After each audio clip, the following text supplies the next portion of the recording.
కొణిదెల నాగబాబు తెలుగు రాష్ట్రాల్లో ఈ పేరు తెలియని వారుండరు.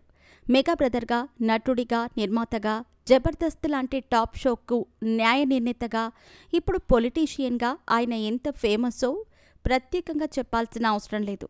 ఇటీవల ఏపీలో జరిగిన ఎమ్మెల్యే కోటా ఎమ్మెల్సీ ఎన్నికల్లో జనసేన నుంచి బరిలోకి దిగిన నాగబాబు ఏకగ్రీవంగా ఎన్నికయ్యారు. దీంతో ఆయన చట్టసభలోకి అడుగుపెట్టబోతున్నారు. ఇదిలా ఉంటే నాగబాబు అసలు పేరుపై ఇప్పుడు ఇంటర్నెట్లో జోరుగా చర్చ సాగుతోంది. నాగబాబు నాగేంద్రబాబుగా ఆయన తెలుగు ప్రజలకు ఇప్పటివరకు సుపరిచితుడు. అయితే నిన్న ఎమ్మెల్సీగా ఎన్నికైన తర్వాత విడుదలైన అధికారిక ప్రకటనలో నాగేంద్రరావు అని ఉండటం చూసి అంతా ఆశ్చర్యానికి గురయ్యారు. ఈ విషయంపై ఆరా తీయగా నాగబాబు అసలు పేరు నాగేందర్రావు అని తెలుస్తోంది.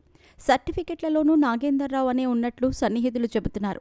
కానీ ఇంట్లో ముద్దుగా నాగబాబు అని అంతా పిలవటంతో వాడుకలోనూ అదే ప్రచారంలోకి వచ్చినట్టు వారు వెల్లడిస్తున్నారు. అయితే ప్రొడ్యూసర్గా ఉన్న సమయంలోనూ నాగబాబు అనే పేరునే ఆయన టైటిల్స్లో వేసుకున్నారు. దీంతో నాగేందర్రావు అనే పేరు కుటుంబ సభ్యులు, అత్యంత సన్నిహితులకు తప్ప ఎవరికీ తెలియకుండా పోయింది. ఎన్నికల నేపథ్యంలో విడుదలైన అధికారిక ప్రకటన ద్వారా ఆయన అసలు పేరు నాగేందర్రావు అనే విషయం ఇప్పుడు బయటకు వచ్చింది.